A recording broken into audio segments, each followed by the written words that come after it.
seperti ini nih situasinya. Saat masuk antrian seperti ini pun itu harus jadi perhatian khusus ya, karena ini masih ada pelaturan khusus. Tuh, jadi seperti ini di depan kita ada serombongan jemaah Indonesia. Ini cara yang efektif untuk kita lakukan ketika kita berada di tengah-tengah keramaian dan kerumunan seperti ini. Assalamualaikum warahmatullahi wabarakatuh.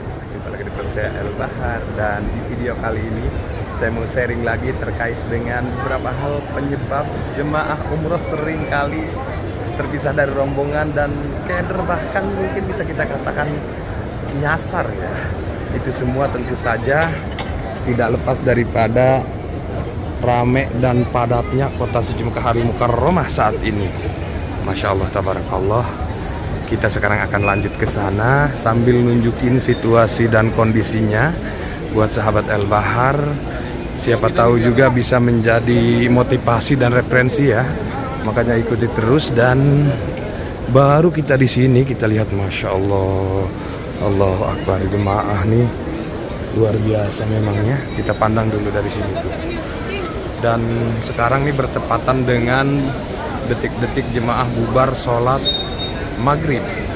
Allahu Akbar. Seperti ini situasi dan kondisinya.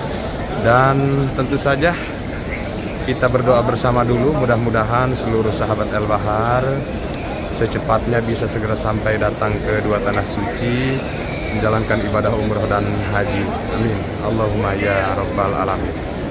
Baik, sekarang kita lanjut jalan ke sebelah sini. Yang pertama yang perlu kita siapkan supaya tidak terpisah dan keder dari rombongan, perhatikan apa yang disampaikan oleh tour leader atau mutawif ketika pertama kali sampai ke kota suci Mekah Al-Mukarramah. Biasanya tour leader itu memberikan arahan itu lokasi jalan, di mana hotel kita nginap, di mana tempat kita nginap. Dari situlah jalan yang akan ditunjukkan pertama kali untuk jalan ke Masjidil Haram. Itu harus kita perhatikan. Bila perlu, hotel kita tuh dipoto ya. Hotelnya foto, jangan cuman diingat saja, karena kadang-kadang lupa. Dan yang paling parahnya lagi sekarang keadaannya kredit benar-benar. Nanti ketika kita dalam keadaan tersesat, nyasar, ketika kita minta tolong, banyak yang tidak sama dengan yang ada di name tag, yang ada di ID card. Itu biasanya tidak sama. Di name tag-nya nama hotelnya ini misalkan, kemudian hotelnya lain, karena keadaannya kredit benar-benar seperti itu. Ya makanya lebih baik dipoto, kan sekarang zaman modern ya, luar biasa. Bukan hanya anak muda saja yang pegang HP, tapi semua emak-emak, abah-abah semua pakai HP. Jadi foto tuh nama hotelnya ya. Kemudian ketika kita lupa jalan pulang, bisa kita tunjukin ke seseorang yang kita jadikan untuk pertolongan gitu. Jadi nggak salah begitu. Kemudian name tag tuh, name tagnya jangan sampai lupa. Meskipun nama hotelnya tidak sama, tapi di situ biasanya ada nama, ada nomor HP travel, nomor HP tour leader, nomor HP mutawif. Makanya itu harus dibawa.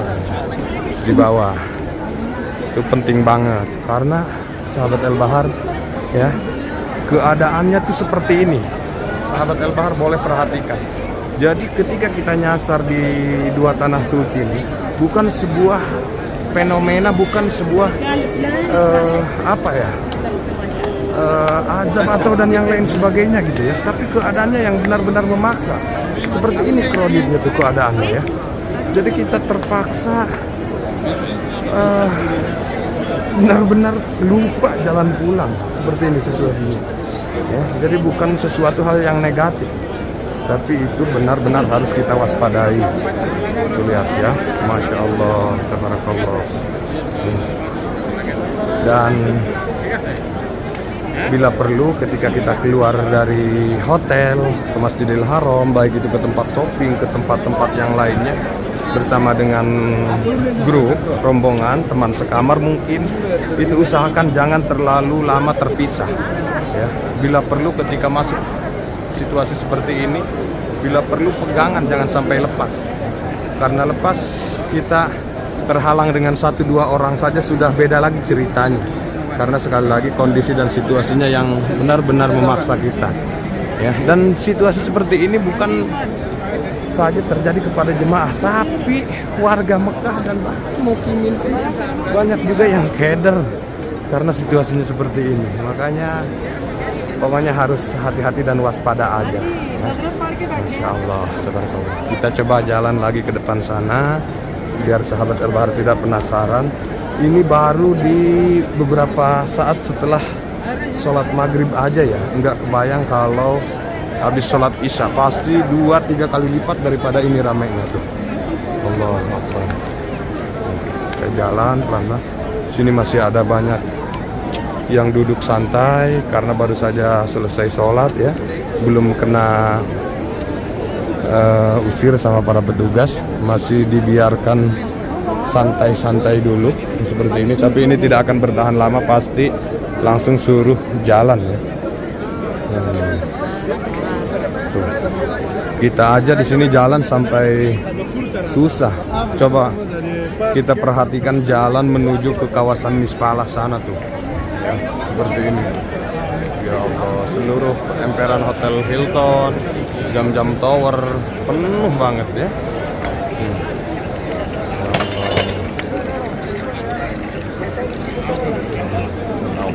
Baik sahabat Al-Bahar, kita jalan lagi ke depan sini. Pokoknya ikuti terus, dan selanjutnya yang harus kita perhatikan, ingat, biasanya travel itu atau tour leader atau mutawif, begitu kita sampai ke pelataran itu kembali mutawif atau tour leader memberi arahan atau namanya briefing. Biasanya mutawif itu tunjuk lokasi yang paling strategis untuk diingat oleh jemaah. Kalau di lokasi yang ini biasanya nih Hotel Hilton nih, pojok Hotel Hilton ini ada di sini namanya Ar-Raji ya, atau di daerah sini Bin Daud nih ya.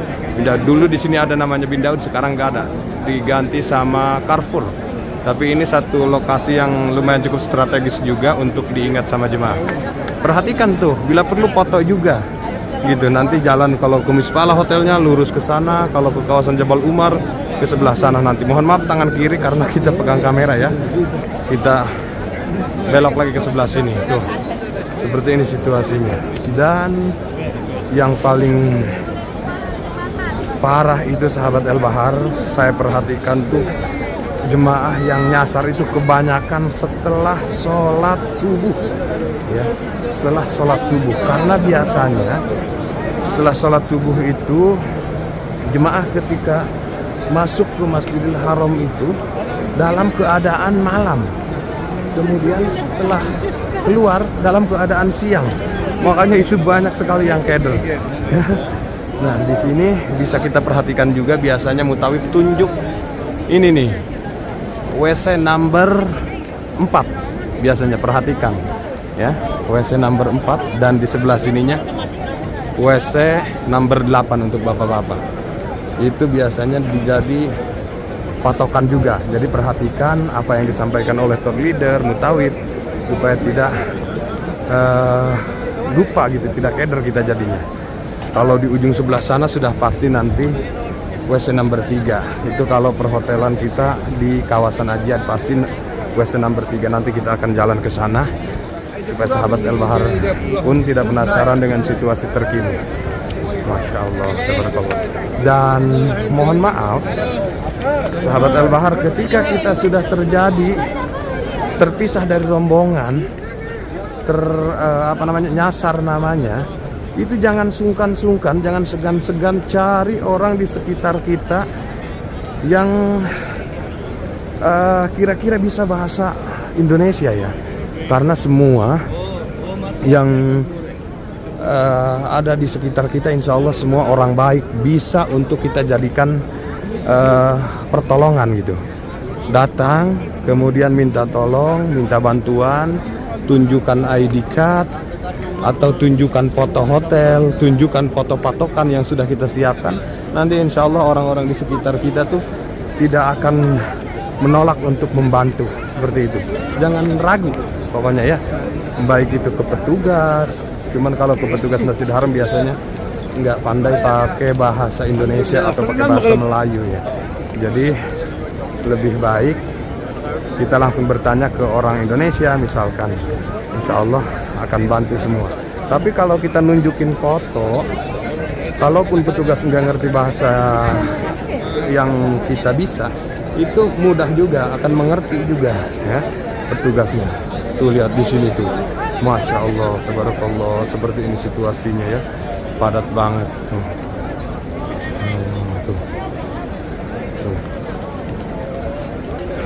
Kita jalan lagi. Mohon maaf nih, gemeteran nih ya, nggak pakai alat bantu jadi gemeteran videonya, mohon maaf ya. Situasinya seperti ini sahabat Al-Bahar ya. Sekali lagi saya sampaikan, ini baru di setelah sholat maghrib ya. Kalau sholat isya, habis sholat isya itu beda lagi ceritanya, beberapa kali lipat daripada ini. Insya Allah.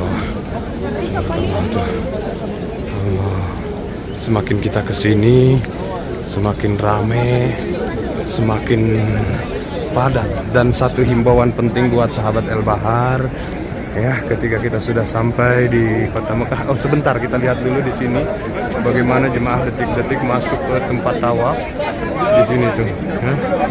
Masya Allah, seperti ini nih situasinya. Saat masuk antrian seperti ini pun itu harus jadi perhatian khusus ya. Ya, jangan sampai jauh-jauh, pegangan terus ya, karena ini masih ada pelaturan khusus yaitu tasreh. Jadi kalau kita jauh-jauhan nanti terpisah, nggak bisa masuk pula kita ya, problem juga nantinya. Makanya rapat terus, pegangan terus dengan satu rombongan kita. So, seperti ini cara masuknya ke tempat tawaf. Ramai banget, berjubel-jubel. Pantas saja, wajar saja memang ketika jemaah suka banyak yang terpisah dari rombongan kalau tidak hati-hati. Makanya sekali lagi buat sahabat Al-Bahar harus hati-hati dan waspada, dan mohon maaf saya buat video ini bukan berarti nakut-nakutin ya, mohon maaf, bukan berarti nakut-nakutin, justru sebaliknya ya. Mudah-mudahan dengan cerita sederhana seperti ini sesuai fakta apa yang sering saya alami di Kota Mekah, sering saya temukan kasus-kasus kecil seperti itu, mudah-mudahan bisa jadi motivasi gitu ya buat sahabat Al-Bahar ke depannya, seperti itu. Jadi jangan salah paham, kadang-kadang suka banyak yang komen jangan nakut-nakutin gitu, bukan nakut-nakutin ya, seperti itu. Mohon maaf. Kita lanjut lagi sekarang, dan di sini ada yang jualan Quran. Ternyata mushaf Al-Quran di pelataran tuh, baru pertama kali saya lihat jualan mushaf Al-Quran sampai ke pelataran tuh. Ini nggak kelihatan sama petugas, kalau ada petugas nih bahaya nih. Tapi ini mushaf Al-Quran bukan percetakan Madinah, sahabat Al-Bahar, jangan kena kecoh ya. Yang boleh masuk ke Masjidil Haram, Masjid Nabawi itu percetakan Madinah. Ini Quran biasa ya, tapi ini juga bagus. Bagian daripada harus juga kita waspadai ya. Seperti itu. Nah, baik sahabat Al-Bahar, kita lanjut lagi ke sebelah sini. Bagaimana kita lihat, masya Allah, jemaah semakin berdatangan, lalu lalang, ada yang keluar, ada yang masuk. Ya Allah, kalau bahasa saya mah hilir mudik begitu ya. Nggak tahu ini kemana jemaah nih, mau pada kemana ya. Tuh lihat, ya salam, Allahu Akbar. Coba sahabat Al-Bahar komen dulu deh ya, bagaimana menurut komentar sahabat Al-Bahar melihat kondisi seperti ini sekarang di Masjidil Haram. Allah Akbar, padat banget. Tuh. Tuh, jadi seperti ini di depan kita ada serombongan jemaah Indonesia. Ini contoh yang terbaik, selalu pegangan. Tuh, ya. Selalu pegangan dalam kondisi apapun. Jadi ini kemungkinan besar akan aman, 100% tidak akan terpisah dari rombongan. Itu cara yang efektif untuk kita lakukan ketika kita berada di tengah-tengah keramaian dan kerumunan seperti ini. Masya Allah, tabarakallah. Ya, kita sekarang sudah berpindah posisi, berada tepat di depan WC number 3, lokasi yang strategis banget. Sekali lagi saya sampaikan, biasanya WC nomor 3 ini dijadikan patokan utama oleh mutawif atau tour leader, bahkan jemaah ketika baru pertama kali. Biasanya yang jadi patokan di WC 3 ini perhotelannya yang di kawasan Ajiad sana, Ajiad Sud dan Ajiad Musopi sebelah sana. Pertama kali sampai ke Mekah ke sini, nanti dikasih arahan lagi di sini, briefing namanya, hati-hati, ini lokasi yang harus kita ingat, ya, lokasi yang harus kita jadikan patokan. WC nomor 3 ini biasanya begitu. Kalau kita pandang ke sebelah sini, pintu utama Masjidil Haram, Bab Malik Abdul Aziz namanya. Kalau kita terpisah dari rombongan, ingat cari WC nomor 3, biasanya seperti itu. Ya, tahu itu. Jadi nanti jemaah perhatikan supaya nanti kita mudah. Dan saya rasa kalau kita benar-benar mencermati, memperhatikan apa yang disampaikan oleh tour leader atau mutawif, itu kedepannya 1-2 hari ke depan ketika kita di sini, itu akan memudahkan untuk kita tanpa harus lagi kita keluar dengan rombongan, keluar dengan teman-teman. Sendiri pun kalau kita udah hafal jalan ya lebih enak gitu loh, ya. Makanya saya tidak segan-segan untuk terus berulang-ulang kali membuat video dengan cerita sederhana seperti ini, ya. Mudah-mudahan sahabat El Bahar bisa memahami maksud tujuan video ringan kita ini. Masya Allah, tabarakallah. Dan tentu saja sekali lagi sahabat El Bahar, saya tidak lupa untuk terus selalu mendoakan sahabat El Bahar, mudah-mudahan bisa segera sampai datang ke dua tanah suci, menjalankan ibadah umroh dan haji dan ibadah lainnya yang tentu saja sudah Allah janjikan akan dilipat gandakan pahala kita ketika kita berbuat amal ibadah kebaikan di dua tanah suci. Mudah-mudahan sahabat El Bahar semuanya segera bisa mengalami perbuatan yang baik di dua tanah suci itu. Amin.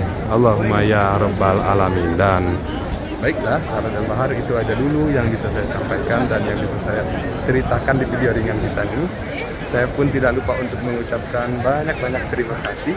Sampai jumpa di video berikutnya. Assalamualaikum warahmatullahi wabarakatuh. Bye bye.